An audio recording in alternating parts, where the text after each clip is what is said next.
مزاروں پر جانا کیسا ہے قرآن و حدیث کی روشنی میں؟ دربار سازی، مزار سازی اسلام میں حرام ہے۔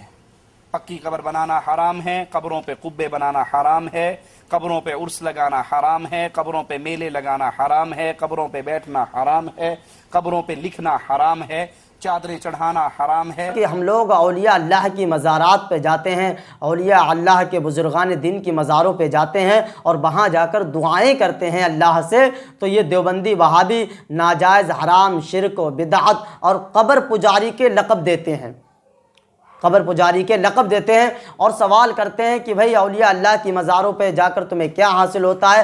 حالانکہ انہی کے دیوبندیوں کے امام ہے، ایک بہت بڑے مفتی ہے، مفتی تقی عثمانی صاحب، انہوں نے اعلان کر دیا ہے کہ بھئی بزرگان دین جس طریقے سے جب حیات ہوتے ہیں تو ان کا فیض حاصل ہوتا ہے، ایسے ہی مرنے کے بعد اور زیادہ فیض ان سے حاصل ہوتا ہے۔ یہ ان کے دیوبندی صاحب کے مفتی تقی عثمانی صاحب ہیں، انہوں نے خود یہ ویڈیو میں بیان کیا ہے۔ میں آپ کے سامنے یہ ویڈیو سنا بھی دیتا ہوں، آپ تھوڑی اس ویڈیو کو سن لیجئے۔ بزرگوں کا فیض ان کی موت کے بعد، ان کی وفات کے بعد کم نہیں ہوتا، بڑھ جاتا ہے۔ ناظرین اکرام، آپ نے ویڈیو کو دیکھا ہوگا کہ وہ خود مان رہے ہیں، لیکن یہ دیوبندی وہابی تب بھی نہیں مانتے ہیں اہل سنت والجماعت پر، تب بھی کفر اور شرک اور ناجائز حرام کے فتوے لگاتے ہیں۔ اب میں ان کے سامنے ایک حدیث بیان کرنا چاہ رہا ہوں کہ اولیاء اللہ کی مزاروں پہ جانے سے، اولیاء اللہ کی بارگاہ میں جانے سے ہمیں کیا ملتا ہے، ہمیں کیا حاصل ہوتا ہے۔ سب سے پہلے حوالہ سن لیجئے، مسلم شریف کتاب التوبہ کے اندر یہ حدیث موجود ہے۔ حوالہ نمبر 2، امام نووی نے اسے ریاض الصالحین کے اندر بھی نقل کیا ہے، مسند ابو یعلا کے اندر بھی موجود ہے، ابن ماجہ کے اندر بھی یہ حدیث موجود ہے، مسند احمد بن حنبل جلد نمبر 3 کے اندر یہ حدیث موجود ہے۔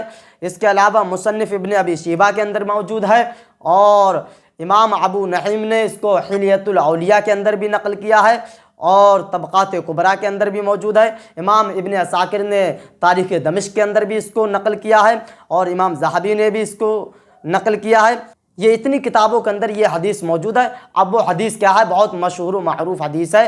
عن ابی سعید الخدری، حضرت ابو سعید الخدری رضی اللہ تعالی عنہ فرماتے کہ عن النبی صلی اللہ تعالی علیہ وسلم، اللہ کے نبی صلی اللہ علیہ وسلم نے فرمایا، ان رجلا قتل 99 نفسا، کہ ایک شخص بنی اسرائیل میں ایسا تھا کہ جس نے 99 لوگوں کا قتل کیا، لوگوں کو قتل کیا۔ فجعل يسأل هل له من توبة، پھر وہ اپنی توبہ کے لیے نکلا۔ فأتى راہبا، ایک راہب کے پاس آیا۔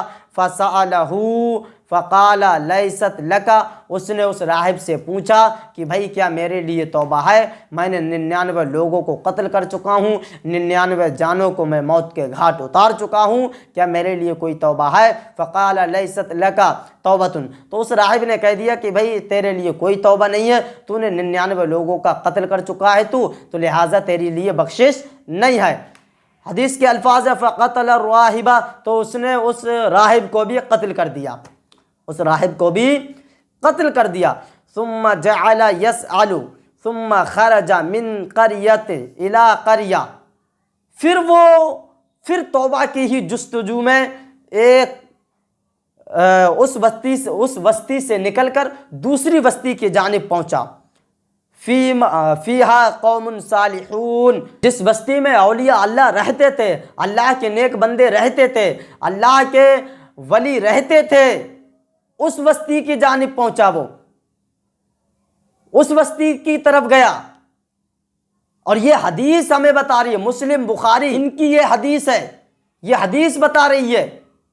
اب بتاؤ، اور خود اس حدیث کو اللہ کے نبی صلی اللہ علیہ وسلم نے اس واقعہ کو پورا بیان کیا۔ بتاؤ کیا حضور نے کوئی قصہ کہانی سنائی؟ بلکہ حضور بھی اپنی امت کو یہ ترغیب دے رہے تھے کہ اے لوگو، اولیاء اللہ سے دوری اختیار مت کرنا، تمہیں نجات اور فلاح ملے گی تو اولیاء اللہ کے قرب سے ہی ملے گی، اولیاء اللہ سے ہی حاصل ہوگی۔